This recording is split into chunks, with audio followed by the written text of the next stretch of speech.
Assalamualaikum warahmatullahi wabarakatuh. Alhamdulillahil malikil haqqil mubin alladzi akmalad dina wa wadaha tariqal mustabin. Asyhadu an la ilaha illallah wahdahu la syarika la syahadatan yarjul muwahhidu bihan najata yaumaddin wa asyhadu anna muhammadan abduhu wa rasuluh sayyidul anbiya'i wal mursalin wa ala alihi wa sahbihi wa man tabi'ahum bi ihsanin ila yaumiddin, amma ba'du.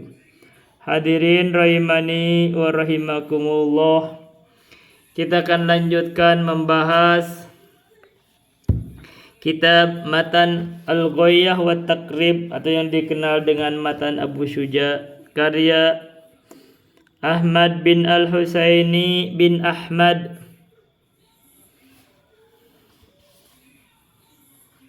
Al-Asfahani rahimahullah. Kita akan masuk kepada pasal tentang persusuan. Ini adalah kitab nikah. Wa idza arda'atil mar'atu bilabaniha waladan sara radi'u waladaha bisyartaini. Nah, bagaimana kalau seorang perempuan itu menyusui bayi? Jadi kalau bayi itu masih dalam kadar masih menyusu terus disusui, maka bagaimana hukumnya? Wa idza arda'atil mar'atu bilabaniha, jika seorang perempuan menyusui seorang anak, bilabaniha dengan air susunya, soror radi'u waladaha, maka jadilah anak yang disusui tersebut adalah anaknya. Jadi itu anak susuan akhirnya. Bisyarto ini dengan dua syarat. Ahaduhuma, yang pertama adalah an yakuna lahu dunal haulaini, anaknya itu umurnya baru kurang dari 2 tahun. Jadi kalau ada yang berkata, bagaimana kalau seorang suami menyusu terhadap istrinya, katanya apakah itu jadi mahram? Nah, jawabannya tidak. Ini ini aneh kan ada pertanyaan begitu. Kenapa? Karena dia sudah bukan umur 2 tahun lagi, satu masalahnya. Jadi artinya sah, halal berarti. Bukan berarti jadi mahram itu jadi anaknya, bukan itu. Kalau ada ini kan ceritanya, ini cerita nih para kiai itu ada cerita begitu. Jadi itu yang disusui itu adalah anak yang umur kurang dari 2 tahun, bukan suaminya, bukan orang dewasa. Wasani, dan yang kedua, syarat yang kedua adalah antardiahu khamsa rodaatin, dia itu menyusuinya 5 rodoah, 5 kali susuan. Jadi kalau cuma 1 kali, 2 kali itu tidak dianggap. Jadi sudah 5 kali. Kali ini adalah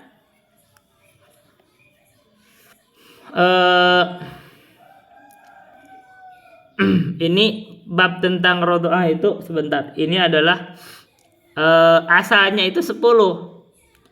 Terus dinasakh secara lafadznya, karena ini ada dari Al-Quran kata Aisyah itu, terus dihapus. Hukumnya juga dinasakh juga, berubah dari 10 menjadi 5. Nah, jadi sekarang itu hukumnya ini, dan ini hukumnya ini adanya dari Qurannya dihapus lafadznya, hukumnya juga terhapus, berubah jadi 5. Kata Aisyah begitu. Jadi antar diahu khamsa rodaatin. Jadi kalau dia menyusunya 5 kali susuan. Ya, kalau kurang dari 5 kali susuan tuh enggak dianggap. Terus mutafarriqatin, 5 susuannya itu yang terpisah. Jadi bukan 5 kali disedot 5 kali, bukan, itu 1 kali selesai, nanti lagi 1 kali selesai, begitu, itu 5 kali. wa yasiru zawjuha aban lahu. Nah, sekarang hukumnya bagaimana tentang ayahnya? Kalau seorang istri itu menyusui anak, maka anak tersebut jadi anak dari suami istri tersebut. Artinya kalau ternyata anak itu adalah perempuan, maka jadilah mahram terhadap suaminya. Kenapa? Karena dia ayahnya jadinya. Nah, dalam hukum fikih itu air susu itu adalah milik suaminya. Begitu, itu milik suaminya. Wa yahrumu 'alal murdi'i at-tazwiju ilaiha.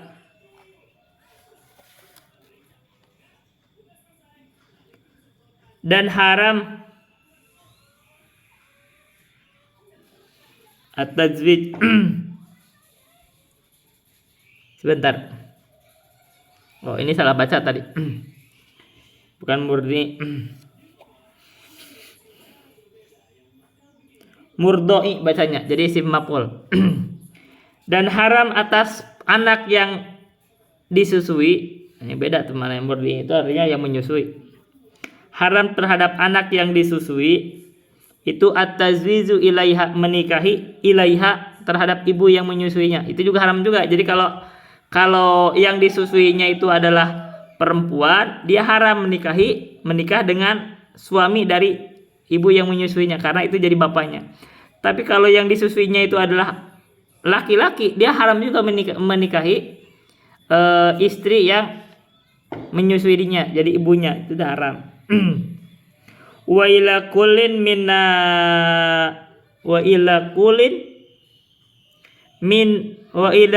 man nasabah, dan terhadap orang yang bernisbat terhadapnya. Itu haram juga yang bernisbat terhadap ibunya. Sekarang begini. Misalkan ada anak laki-laki, dia itu disusui oleh seorang perempuan. Perempuan tersebut punya anak. Anaknya itu adalah perempuan. Semua anak perempuannya haram semua itu karena bernisbat terhadap itu. Yang boleh itu adalah ayahnya.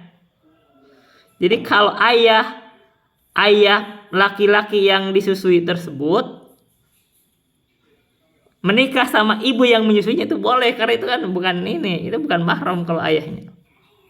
Nah, atau yang boleh itu begini, misalkan seorang keluarga itu punya anak laki-laki disusui itu sama keluarga yang lain. Yang disusui itu punya saudara. Nah, saudaranya itu nggak mahram karena dia tidak disusui. Nah, begitu, itu kalau itu boleh. Tapi kalau yang disusui itu haram terhadap semua yang bernisbat terhadap keluarga yang menyusuinya, yaitu itu yang khusus yang disusui, bukan keluarganya, bukan ayahnya, begitu. Kita lanjut.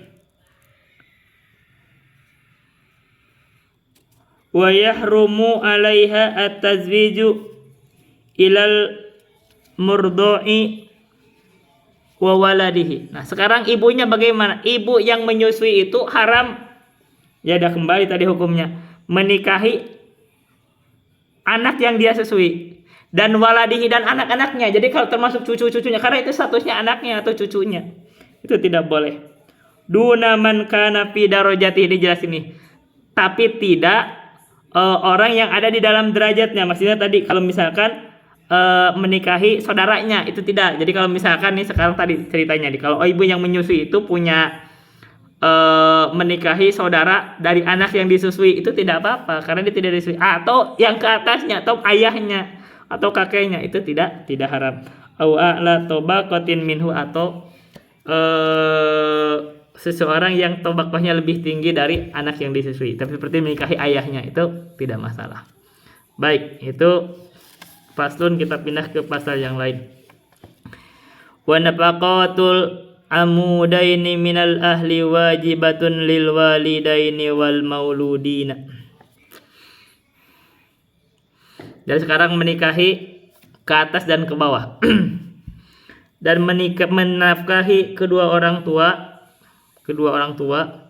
minal ahli, dari keluarga. Jadi kalau kita punya orang tua yang tidak berada, maksudnya ada kekurangan, dan kita ada kemampuan, maka wajib bagi kita.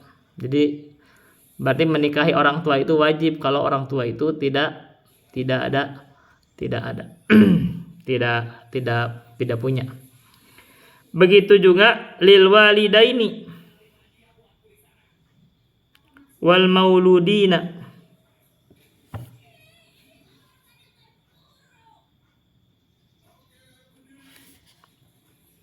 Bagi kedua orang tua atau bagi anak-anak. Maksudnya ini kan hubungan itu amuda ini itu adalah hubungan yang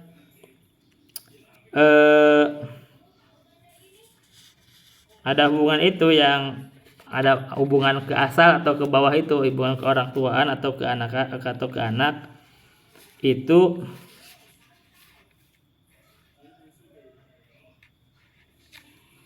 tadi disebut wajib. Jadi kalau misalkan anak menafkahi orang tua wajib, orang tua menafkahi anak juga wajib. Fa ammal waliduna fatajibu nafaqatuhum bi syartaini.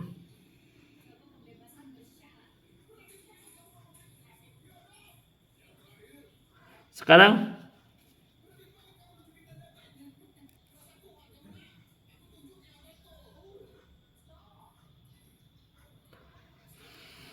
syarat wajib menafkahi orang tua itu gimana? Famal waliduna, adapun orang tua wajib kita dinafkahi, fatajibu nafaqatuhum bi syartaini, wajib menafkahi mereka itu dengan dua syarat. Pertama adalah al-faqru.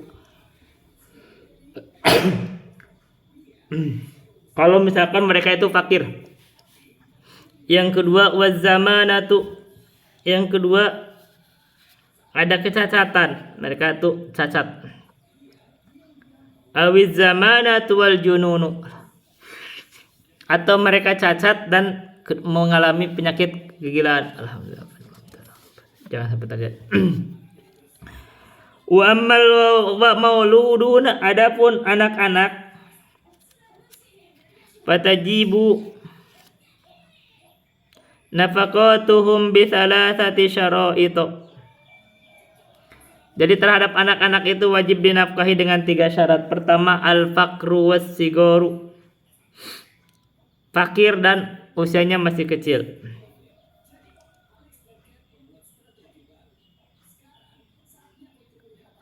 Awil faqru waz-zamanatu, yang kedua fakir dan dia itu cacat. Awil faqru wal jununu, fakir dan gila. Jadi kalau anak itu gila, fakir, dinafkahi.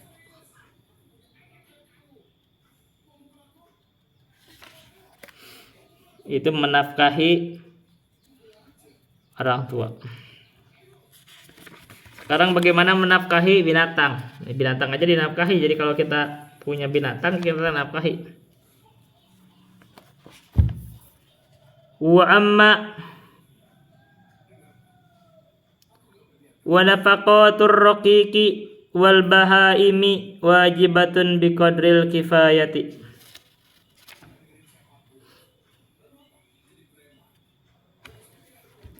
Adapun nafkah terhadap budak, jadi kalau kita punya budak, wal bahaimi dan binatang ternak, adalah wajibatun biqadri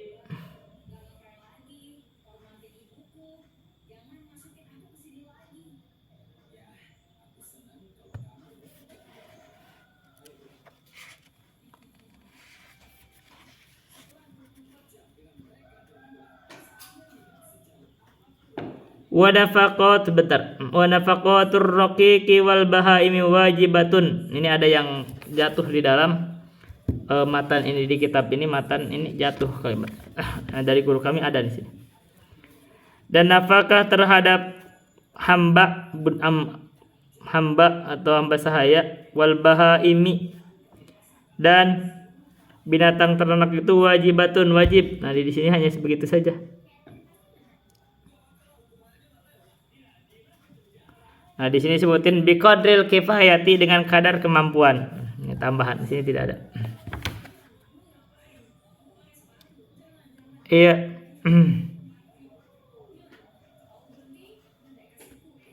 biqadril kifayati. Wala yukallafuna minal amali ma la yatikuna, dan tidak boleh dibebankan dari amalan. Jadi binatang ternak dan hamba itu tidak boleh dibebani pekerjaan ma la yutikuna, atau ma la yatikun, apa yang mereka tidak mampu. Jadi kalau mereka tidak mampu, itu tidak boleh bebanin pekerjaan yang tidak mampu.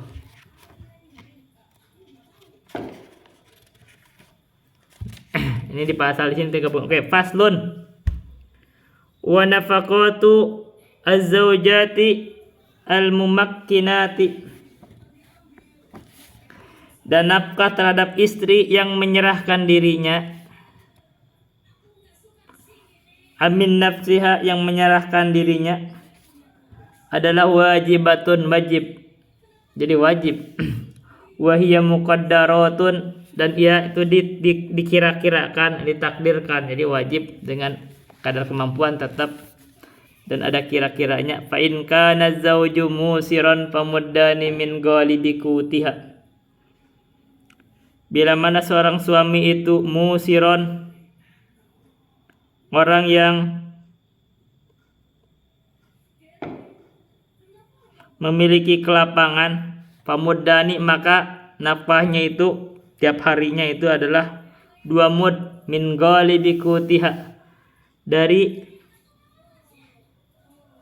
makanan yang galib, yang pokok, makanan pokok yang galib di negerinya. Jadi kalau kita pakai beras, makanannya itu adalah 2 mud. Istri itu 2 mud, itu berarti dengan ukuran yang standar, yang minimal itu 510 satu, bentar. Ya, 1 mud itu 510 gram kali 2 berarti 1020 gram.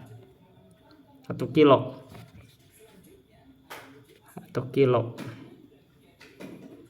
Jadi kalau 1 kilo kita sekarang harganya ya sekitar 15.000 atau 12.000. Itu kan untuk makanan pokoknya kan. Wa minal udmi wal kiswati ma jarat bihil adatu. Dan dari udmi dan dari idam. Idam itu semacam sayurannya, lauknya. Wal kiswati, dan pakaian majarat bihil adatu, yang berjalan sesuai adat. Jadi ini kalau secara kebiasaannya aja adatnya seperti itu. Wa in kana mu'siran famuddun min ghalibi qutil baladi. Kalau misalkan seorang suaminya itu sempit, kurang lapang, maka nafkahnya itu adalah 1 mud dari makanan pokok galibnya di tempat tersebut, yaitu 1 mud itu berarti 510 gram. Wa ma ya'tadimu bihil mu'siruna wa yaksunahu, dan apa yang orang-orang kesulitan itu makan, misalkan dari lauknya, apa lauknya yang biasa seperti itu, dan apa pakaian yang mereka kenakan. Wa in kana mutawassitan famuddun wa nisfun. Kalau misalkan seorang suaminya itu pertengahan secara keadaan ekonominya, maka 1 mud setengah, berarti itu sekitar 750 gram. Kalau makanan itu ya memang cukup juga kalau segitu makan. Wa minal udmi, makanya kan kalau misalkan orang kifaroh itu kan 1 mud untuk kalau dia ini itu 1 mud. Wa minal udmi wal kiswatil wasati, dan dari lauk atau sayur, lauk atau kuah yang pertengahan, orang-orang yang pertengahan di situ, dan pakaiannya. Wa in kanat mimman yukhdamu misluha fa alaihi ikhdamuha. Dan bila mana istri itu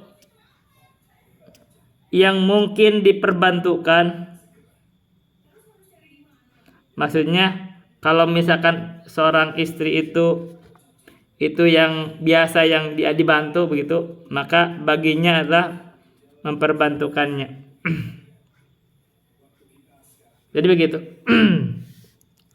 Jadi kalau misalkan istri itu butuh bantuan, misalkan kalau yang sekarang itu misalkan ada pekerjaan yang biasa dibantu, itu biasanya gitu ya diberikan bantuan pembantu. Itu hukum suami itu begitu.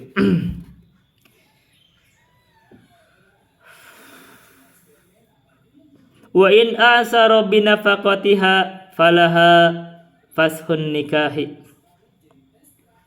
Apabila seorang suami tidak mampu menafkahi istrinya, jadi kalau seorang suami jatuh dalam kesulitan untuk menafkahi istrinya, falaha fashun nikahi, maka seorang istri berhak untuk memfasakh nikah.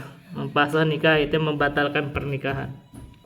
Wa kadzalika in asara bis sadaqi qabla dukhuli, dan begitu pula kalau misalkan seorang suami itu kesulitan untuk membayar mahar dan belum terjadi dukhul, maka seorang istri berhak untuk memfasakh nikah. Paslon kita akan masuk kepada hadhanah. Wa idza faraqar rajulu zawjatahu wa lahu minha waladun. Kita maksudnya hadhanah itu pengurusan anak kalau terjadi perpisahan. Dan bila mana seorang laki-laki berpisah atau bercerai dengan istrinya, walahu minha waladun, dan seorang suami tersebut dari istri tersebut memiliki anak, fahiya ahaqqu bihadhanatihi ila sab'i sinina, maka istri tersebut lebih berhak untuk mengurus anaknya sampai umur 7 tahun. Jadi kalau anak seorang suami berpisah terhadap dengan istrinya dan dia punya anak, itu biarkan istrinya itu mengurusi anaknya sampai umur 7 tahun. Nah, ini banyak keliru di Indonesia, ini banyak nih. Kita sebut aja di sini banyak ada artis yang terkenal ya. Tidak perlu sebut nama ya, nggak usah sebut nama supaya ini relevan. Jadi berebut anak itu nggak perlu juga. Apalagi ibunya nggak boleh berjumpa sama anaknya, itu kan dolim tuh. Nah, ini hukum ditentukan. Hukumnya itu adalah anak sampai umur 7 tahun itu adalah berhak untuk ibunya, karena ibunya lebih pantas mengurus itu. Tsumma yukhayyaru baina abawaihi, kemudian anak itu diberikan pilihan di antara keduanya. Mereka pilihan mau mengikut bapaknya atau ikut ibunya. Fayuhum makhtaro sulima ilaihi, terhadap siapa saja dari ayah dan ibunya yang dipilih oleh anak tersebut, maka diserahkan anak tersebut terhadapnya. Jadi tidak dipaksakan ngurus anak itu. Kenapa? Bareng-bareng aja, tidak perlu dipaksa. Wa syaraitul hadhanati, tapi ada syaratnya. Syarat hadhanah itu, syarat pengurusan anak itu sabun, ada 7. Pertama al-aqlu, dia itu orangnya berakal. Jadi kalau gila ya enggak. Wal hurriyatu, yang kedua merdeka. Wad dinu, yang ketiga dia punya agama, bagus akhlaknya. Jadi kalau akhlaknya jelek ya jangan diserahin kepada akhlak yang jelek. Wal iffatu, yang keempat memiliki iffah. Iffah itu kesucian. Jadi kalau salah satunya misalkan pezina, yang enggak diserahin. Wal amanatu, yang kelima adalah amanah. Ya dia punya amanah, tidak berkhianat. Wal iqamatu, yang keenam iqamah. Iqamah itu dia bermukim. Orang tuanya itu bermukim, sehingga bisa ini bukan orang yang bepergian. Yang ketujuh wal khulu min zaujin, dan dia kosong dari suaminya. Artinya anak itu diserahkan ke ibunya kalau ibunya belum menikah lagi. Kalau ibunya sudah menikah lagi, diambil anaknya karena ibunya itu sudah milik orang lain. Dia itu punya kewajiban mengurus suaminya atau berbakti terhadap suaminya. Sementara kalau suami menikah lagi, dia memiliki atas dirinya sendiri. Maka anak itu kalau ibunya sudah menikah lagi, diambil oleh bapaknya. Fa in ikhtalla minha syartun saqatat, Bila mana salah satu dari 7 syarat itu hilang, maka saqatat, maka gugurlah hadarah tersebut. Jadi kalau misalkan tadi, misalkan ibunya itu menikah lagi, maka gugur hak untuk mengurus anaknya. Karena anak itu berarti pantasnya diambil oleh ayahnya. Syaratnya begitu ya. Syaratnya begitu, gugur. Jadi kalau ayahnya mengambil boleh. Dan ini adalah akhir dari 1/4 yang ketiga. Jadi ini kita sudah selesai 3/4 kitab fikih. Yaitu kitab nikah. Selesai kitab ibadah sampai haji, selesai kitab muamalah dan jual beli, dan selesai kitab nikah. Kita akan masuk 1/4 yang terakhir, yaitu kitab jinayah. Subhanallah, kita sudah hampir banyak menyelesaikan pembahasan. Itu dulu yang bisa saya sampaikan. Billahi taufiq wal hidayah. Wassalamualaikum warahmatullahi wabarakatuh.